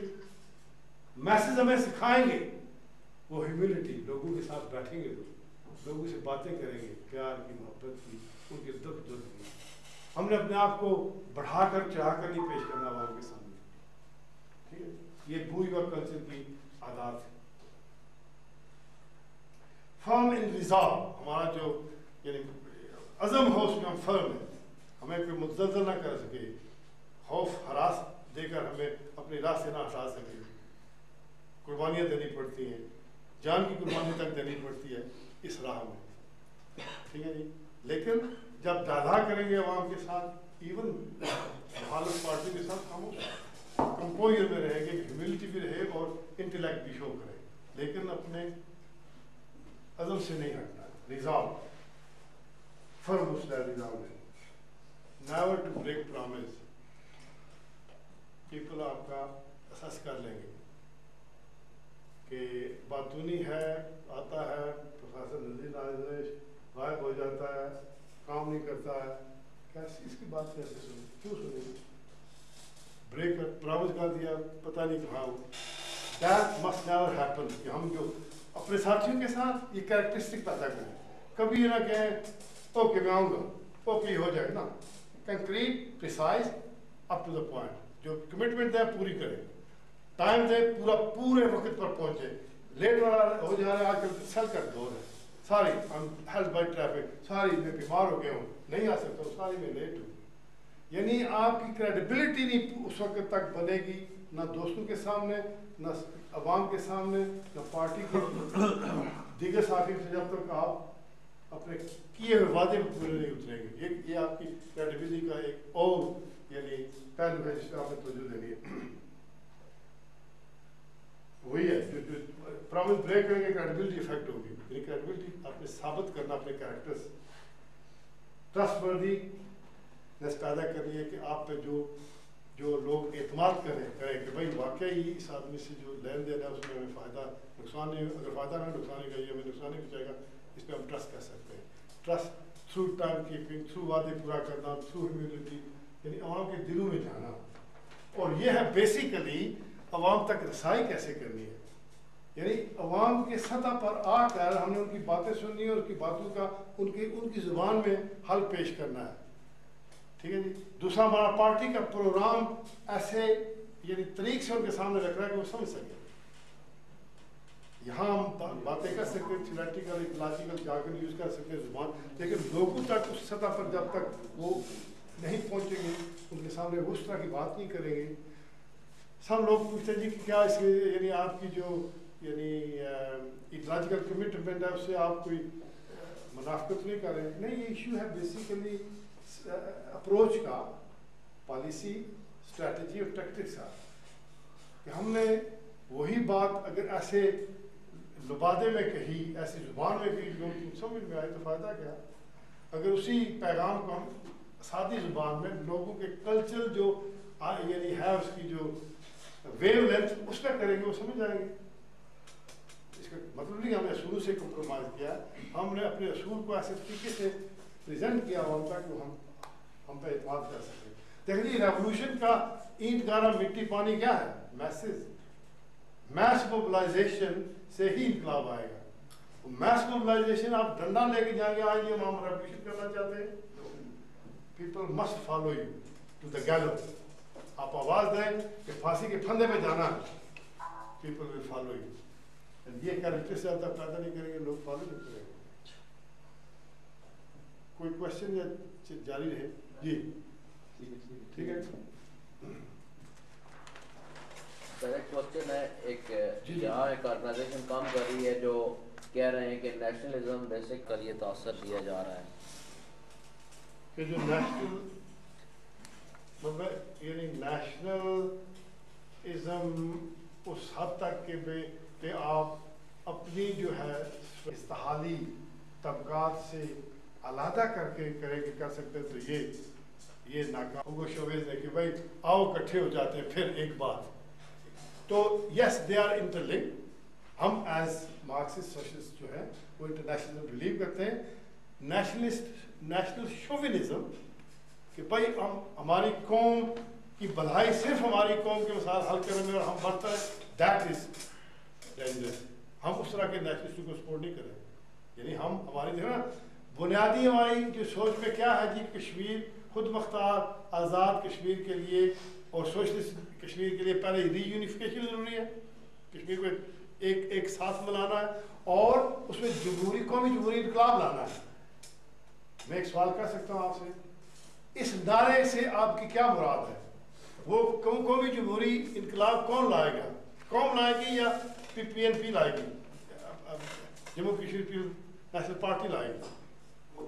कौम लाएगी। तो उस कौम में क्या ये बिलीव करते हैं कि इंटायर कौम हमारी मार्क्सिस्ट सोशलिस्ट पॉलिसी से इत्तेफाक करेगी? No, it never happened in Russia, it never happened in China, it never happened in Cuba, early stages of revolution. It means कौम के उन तरक्की पसंद अनासर कुव्वतों के साथ हमने इत्तेहाद करना है, बल्कि उनको इंस्टिगेट करना है, समझे नहीं? और रिएक्शनरी कुव्वतों को आइसोलेट करना उसको भी जमहूरी इनकलाब में मजहबी तसब वाली कुव्वतों को आइसोलेट करना है। प्रोग्रेसिव लिबरल और सोशल डेमोक्रेट्स और माइल्ड सोशलिस्ट कुव्वतों वो कश्मीर में हैं, ये भी या लिबरल है या फंडामेंटलिस्ट है। हमारे यानी सोच के अलावा जो लोग हैं, 20-30 साल मैंने यूरोप में बरतानिया में अपनी पार्टी के यानी काम को आगे बढ़ाने के लिए उनकी अपने क्या नाम है ताहिर मुस्तान साहब की प्रेसिडेंसी जो थी हमारी बरतानिया में पार्टी की, इनको इस हालात में सेक्रेटरी और प्रेसिडेंट के अहदे दिलवाए। मेरी काफी हुई कि हमने पार्टी को उनके साथ बनाया, हाँ आइसोलेट किए सेकुलर नेशनलिस्ट और रिलीजियस नेशनलिस्ट। तो हम इंटरनेशनलिस्ट हैं। बैलेंस ऑफ पावर जो है यानी क्या कहते हैं उसको उर्दू में तवाज़ुन ताकत डिटरमिन करेगा कि जो यानी हम कामयाब हो सकते हैं कि उसमें नहीं, लेकिन अपनी नेशनल स्ट्रगल को इसलिए कि हम इंटरनेशनल लेवल पर नहीं कामयाब और रुकने नहीं देंगे, विल कंटिन्यू प्रोवाइडेड हमारे नेशनलिस्ट जो हैं वो फैशिस्ट नहीं है, शोविनिस्ट नहीं है और रिलीजियस फंडामेंटलिस्ट नहीं। कश्मीर में लोग हैं ना, हमारा उसके साथ कोई बनेगा नहीं इत्तेहाद, हमारा इत्तेहाद होगा प्रोग्रेसिव, रेडिकल, लिबरल, डेमोक्रेटिक कुर्तों के साथ, ताकि कौमी जमहूरी इनकलाब कौम लाएगी। साहब मैं ये कहना चाहूँगा जी एक तो इस कैपिटलिज्म और संवाद आइए दूसरा काम से बाजार के तौर पे ये है कि एक तबका, और तीसरी बात मैं आपसे ये कहना चाहूँगा कि आज हम कहीं भी बैठे हुए हैं तो डायरेक्ट जो है वो मालियाती इदारे और इजारादार ममालिक उनका कहीं ना कहीं किसी ना किसी हिसाब से कंट्रोल है। तो हमें एक वक्त में तो डायरेक्ट जंग लड़नी पड़ती है, तो क्या ये इंटरनेशनलिज्म नहीं हो सकता? हो जाता जब हम ये जंग लड़ेंगे तो उसको फिर हम क्या नाम देंगे? मतलब है जो साम्राज्य के खिलाफ स्ट्रगल है, यानी वो हमारे इस यानी जो मसाल के आज़ाद कश्मीर या पाकिस्तान ऑक्युपाइड कश्मीर में हमारी जंग किसके साथ है? जो हुकूमतें पाकिस्तान के एलीट बनाते हैं हम उनसे यानी कॉन्फ्रेंस पे आके जो मैंने पार्टी के बिहाफ पर पैगाम दिया था नेशनलिस्टों को, वो हमारी पार्टी उसको आगे बढ़ाया है। In that sense we are internationalist by actually the indirectly hitting imperialism, ठीक है जी। और उस हमारी आवाज़ जा रही है इंटरनेशनल रेडिकल यानी जो सोशलिस्ट को होते हैं, लेकिन वी एज ए पार्टी, हम एक पार्टी की हैसियत में हमारे पास वो कैपेसिटी नहीं है कि हम उनके साथ अभी ऑफिशियल राब्ते कायम करें। वो प्रोफाइल मांगते हैं, मैं लेके जाऊँ वफद चाइनीज एम्बेसी में, मैं लेके जाऊँ हुगो चैवेज की 5th इंटरनेशनल में। फर्स्ट वसाइल की कमी है, ह्यूमन वसाइल, ह्यूमन रिसोर्स, मटीरियल रिसोर्स, हमारे पास केडरशिप नहीं है। मुझे जिम्मेदारी सौंपी गई थी इंटरनेशनल कमेटी की डायरेक्टरशिप की या लीडरशिप की, मैं किसको वहाँ से यूके से पकड़ूँ, ले जाऊँ किसी इंटरनेशनल पार्टी के साथ रब्ता करूँ और किसके साथ करूँ? हमारे पास पॉलिसी नहीं है। वो पॉलिसी कैसे बनेगी? मैं और मेरे साथ नहीं बनाएंगे। उस प्रोसेस से गुजर कर आप सब लोग शामिल होंगे, हम रिकमेंडेशन देंगे, ब्रांचेस उसको डिस्कस करेंगी, रीजन उसको अप्रूव करेगा, कांग्रेस उसको मोहर लगाएगी, then we'll go to Hugo Chavez, we'll go to Bolivia, we'll go to China as a credible equity party की हैसियत से। अभी हम स्टेज पे नहीं। मैं इसलिए तवज्जो दिलवा रहा हूँ आप नौजवानों की कि प्लीज अपना टैलेंट, अपना जज्बा ज़ाया ना होने दें। खतरा है मुझे कि 5-4 साल के बाद अगर यही हालत रही तो 5-10% साथी हमसे बिछड़ जाएंगे, छोड़ जाएंगे। एजुकेट करें अपने आप को, ट्रेन करें अपने आप को और वक्त को सही तरीके से इस्तेमाल करें। लिखना शुरू करें। यहाँ में ब्रीफली मुझे चंद साथियों ने तो अपना तैफूर मुझे भेजता है, अपने क्या नाम है वलीद बाबर मुझे करते हैं मेरे साथ रब्ता, लेकिन जो लिखना अभी कॉम्पिटेंस है इंग्लिश की वो वीक है हमारे साथियों में, ठीक है। ये मैं एक लाया हूँ, इस किताब में मैं शामिल हूँ, हमने पब्लिश करवाई थी BBC से एज पार्ट एज यानी कंसल्टेंट हिंदी उर्दू बोलचाल, यानी जो अल्फ़ाबेट है फोनीम्स हैं उसको हमने कैसे स्टैंडर्डाइज करना है, का, के, की, हूँ, हाँ, मैं, कहाँ, क्या, इसका जो अल्फ़ाबेटिक ऑर्डर है वो एक ऑर्डर में है। ये कापियाँ बनवाएं और वो साथी जो इंटरनेट पर या कंप्यूटर से कम्युनिकेट करते हैं अपने साथियों के साथ या मेरे साथ उर्दू में, अंग्रेजी अल्फ़ाबेट में इसको स्टैंडर्डाइज करें। मैंने बाग के कामरेड को दिया एक कापी, नासिर साहब को दिया एक कापी और किसी और साथी ने कापी दी अपने, ये नेशनल ऑर्गेनाइजर है, इसको हर ब्रांच तक पहुंचाएं और लिखने की कोशिश करें। जो कामरेड इंग्लिश में आप दस्तखत हासिल कर रहे हैं उसको बढ़ाएं, मेरे साथ आप वहाँ कम्युनिटी करें, ईमेल मेरे के साथ सवाल पूछें ये क्या कर सकते हैं, यहाँ क्या प्रोग्राम बना रहे हैं, मैं इंग्लिश में लिखूंगा आपको, आप उर्दू में लिख सकते हैं, उर्दू अंग्रेजी में लिख सकते हैं। लेकिन जो साथी अंग्रेजी मेरे कामरेड पढ़ना जानते हैं, लिखना है, उसको इंक्रीज करें। डेली सुबह बैठकर दो पेजेस पढ़ेंगे सीरियस अखबार के एनालिसिस, डिक्शनरी रखें साथ, रेडियो सुने, इंग्लिश प्रोग्राम सुने, टेलीविजन सीरियस प्रोग्राम सुने, अपने नॉलेज को बढ़ाएं, स्किल को बढ़ाएं। पार्टी को इस काम की जरूरत है। कम्युनिकेशन किससे करें हम? आज का मीडिया दुनिया में मैं कह रहा हूँ कि इंडियन हाल कश्मीर से जो नौजवान आ रहे हो इंग्लिश में फर देर NDT को इंटरव्यू, उनका कम्युनिकेशन सिस्टम सारा इंग्लिश में है। Why are we behind? क्यों?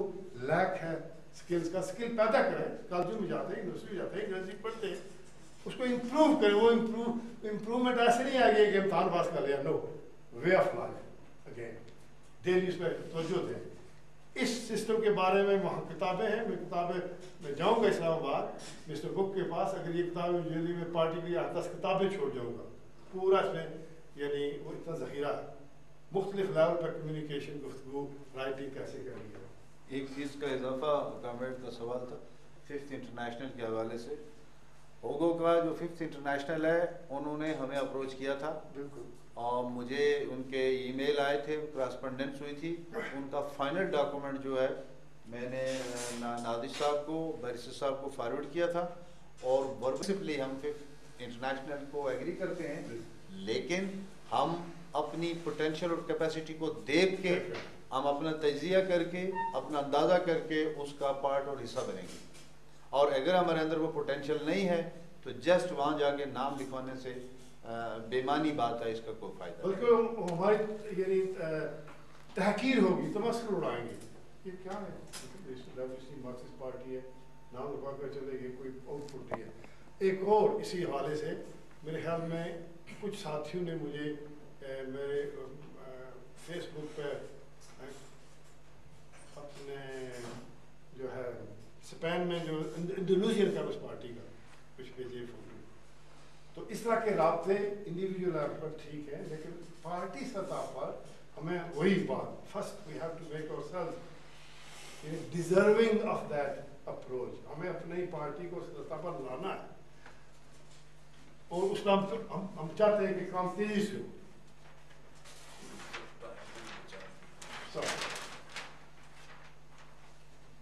पार्टी की रिस्पॉन्सिबिलिटी ड्यूटीज क्या है,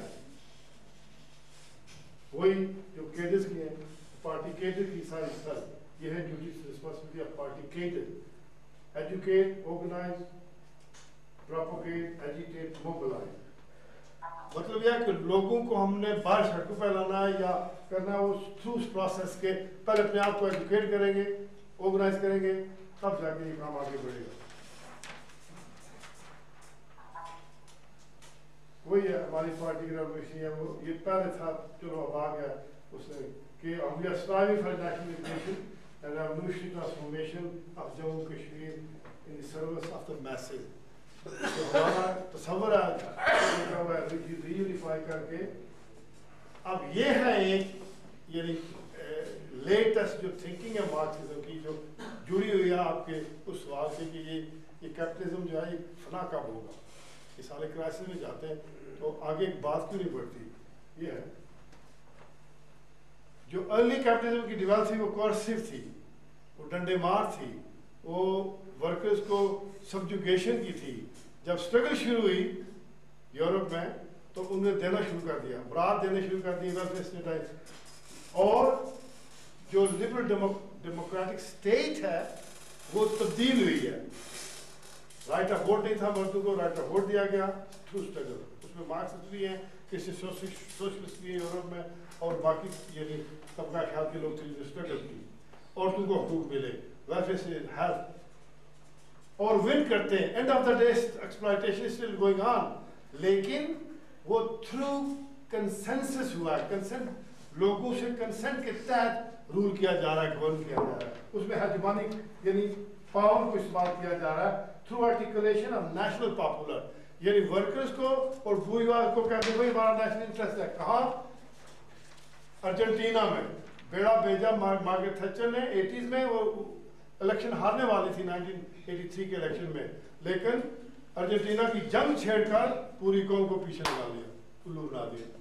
उन्हें फिर वोट दे दिया उसको पार्टी को जिसने सोशल सर्विसेज को तबाह किया, वेलफेयर स्टेट को तबाह किया, अनएम्प्लॉयमेंट क्रिएट की। तो मतलब यह है कि capitalist have been becoming collaborative, give and take, और लीडरशिप जो है वो विन करता है कंसेंट के। और जो ये स्ट्रेटजी फॉर रेवोल्यूशन है हिस्टोरिकली, वो दो किस्म की हैं। एक है वॉर ऑफ मैन्यूवर, जो रशिया और चाइना में हुई, कि रेवोल्यूशनरी पार्टी ने डायरेक्ट हिट किया स्टेट पर और रूलिंग क्लास पर और जीते हैं। ठीक है जी। लेकिन यूरोप में क्या है, वॉर ऑफ पोजीशन की जरूरत है। ये मार्क्सिस्ट जो है, European follower of marks, angle, Lenin, उसका नाम है एंटोनियो ग्राम्शी। उसने 30 साल जेल में, फैसिस्ट जेल में एंट्री की। फैसिस्ट जेल में कम्युनिस्ट पार्टी का वो थिंकर फिलासफर था। उसके फैक्ट्री, टूरिंग फैक्ट्री में वो यानी करता था शाफ्टवुड का काम, और पार्ट टाइम पार्टी का फिलासफर था, और पार्टी कैडर को एजुकेट करता था। उसको जेल में डाल दिया। जेल में उसने लिखी ये चीज़ें, प्रिजन नोटबुक। और उसकी थिंकिंग ये थी कि ये हमें यूरोप में ये war of position, war of manoeuvre जो है, ये नहीं कामयाबी होने देगी। वॉर ऑफ पोजीशन की हमें टिकट करना है, और हेजेमोनिक पावर जो है रूलिंग क्लास को तोड़ना है। हमने भी वो आइकन ढूंढने हैं जो नेशनल पॉपुलर को करे, उबारे। यानी हम कश्मीरियों के पास जाएंगे तो हमें ये सोचना है कि कैसा उनका यानी हीरो वर्शिप है कौम में, कौन सा हीरो उनके सामने पेश करें जो हमारे साथ आएंगे। तो ये है पॉलिसी को टैक्टिक्स और स्ट्रैटेजी के तहत आगे ले जाने का। उसी की थिंकिंग में जो मॉडर्न कैपिटल स्टेट है वो रूल करती है थ्रू कंसेंसस एंड कोएर्शन।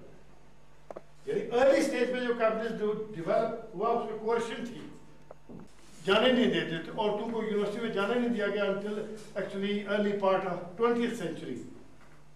ठीक है, तो जो कंसेंसस है, कंसेंसस है वो उसके ऑब्टेन करते through various institution, education, media, family, religion.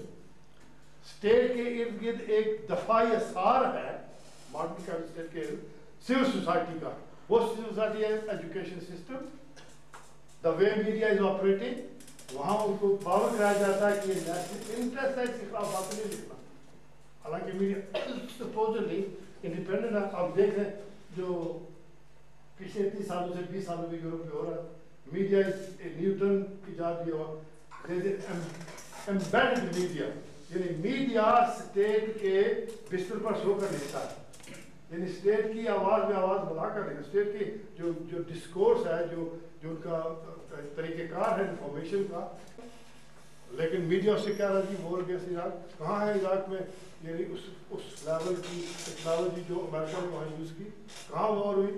रेगिस्तान में एकदम टैंक फिर दबाए हुए थे पाकिस्तान आदमी ने, उनको within first 24 hour destroy करके, बम्बारमेंट करके पूरी सिविलाइजेशन को तबाह किया। तो ये है कि जो मीडिया की रोल है उसमें उन्होंने कंसेंट पैदा किए स्टेट ने, मीडिया को विन किया है।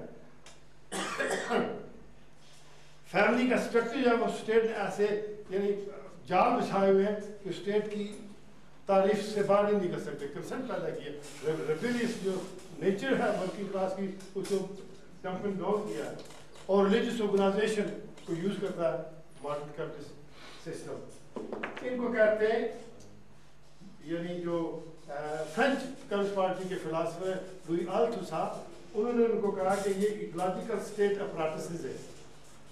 ये जो हसार है जिसमें कंसेंसस पैदा किया, मैन्युफैक्चर की जाती है कंसेंट, उनका नाम दिया इकोलॉजिकल स्टेट अपराटसेस। यानी स्टेट के पास आइडियोलॉजी मैन्युफैक्चर करने की एक मशीनरी है जिसमें ये यूज किए जाते हैं सिविल सोसाइटी से इंस्टीट्यूशन, और दूसरी तरफ स्टेट के पास कोर्शन है, उसको कोर्सिव स्टेट अपराटसेस। नहीं मानते हैं जब लोग पुलिस, आर्मी और इंडस्ट्रियलाइज्ड कंट्री में साइकियाट्रिक इंस्टीट्यूशन, प्रिजन, इनको इस्तेमाल किया जाता है। सो कंसेंसस के पीछे डंडा भी है। जब आप बगावत करना चाहेंगे even most advance capital society में, वो क्या हुआ विकी लीग वाले को, वो अमेरिका बुला रहा है, फंसा दिया उसको यानी लीगल टैंगल में, अब वो आज़ाद नहीं। तो ये है मतलब यूज करते हैं हर tactics. Forms of revolution, revolution की शक्लें क्या है? Violent with use of lethal and brutal force, जो लेनिन ने इस्तेमाल की, बोल्शेविक्स ने इस्तेमाल की, चेयरमैन माओ ने की, यानी चाइनीज रेवोल्यूशन में अपने क्यूबा में हुई आर्मी डिक्टेटरशिप का lethal force, no reprieve, no mercy. State अगर वायलेंट पे आती है उसको उसी तरह जवाब मिलेगा। लेकिन उसमें स्ट्रैटेजी में ये पहले ही किया जाता है सच के विल सक्सीड। ये most of time revolution fail होते हैं। अब ये डिबेट है कि जो ये रेड कॉरिडोर बन रहा है इंडिया में, माओइस्ट स्ट्रगल कर रहे हैं, उसमें जो 103 डिस्ट्रिक्ट हैं आप उनके ज़रिए सर, जिसमें से 12 कंट्रोल में नहीं, 24 और 12 स्टेट्स हैं जिसमें वो फैले हुए हैं। लेकिन वो लिटिल फोर्स यूज कर रहे हैं, 200-300 स्टेट की जो है आर्म फोर्सेस के लोग उनको ट्रैप करके मार रहे हैं।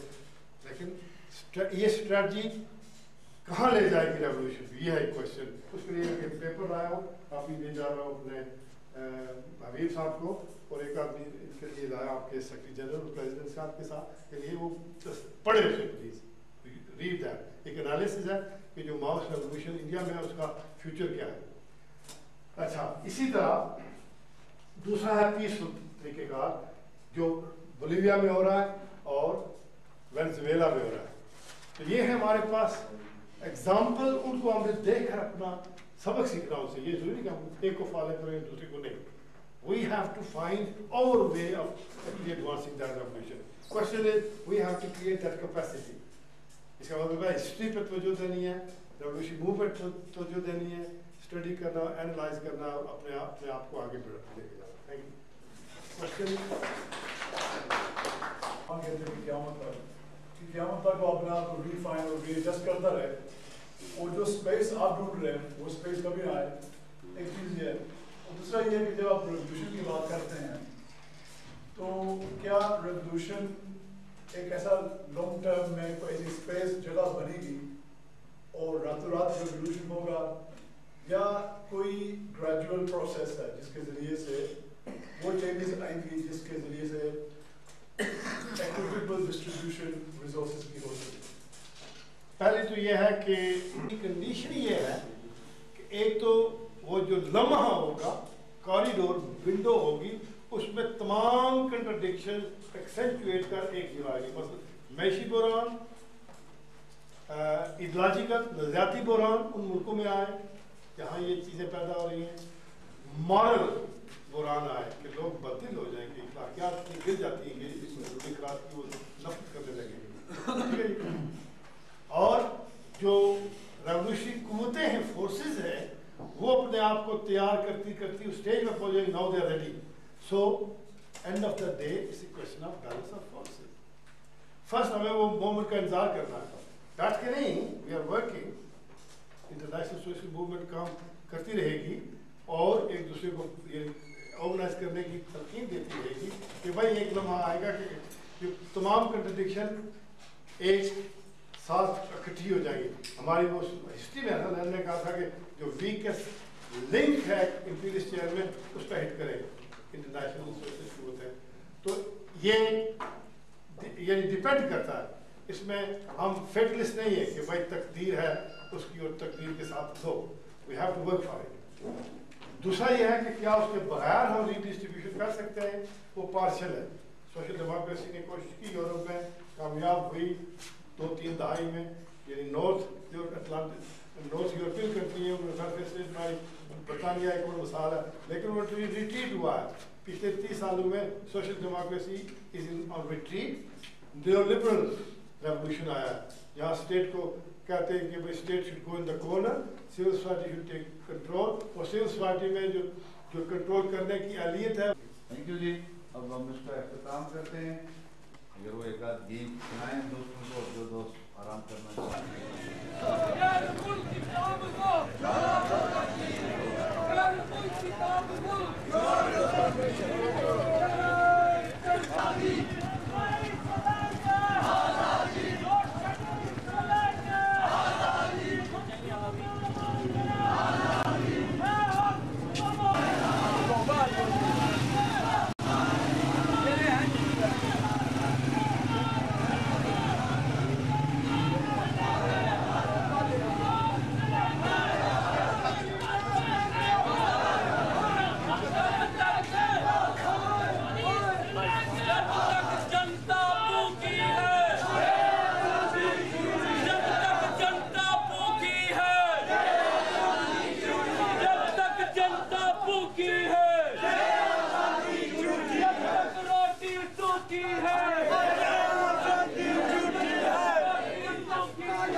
हम चीन के लिए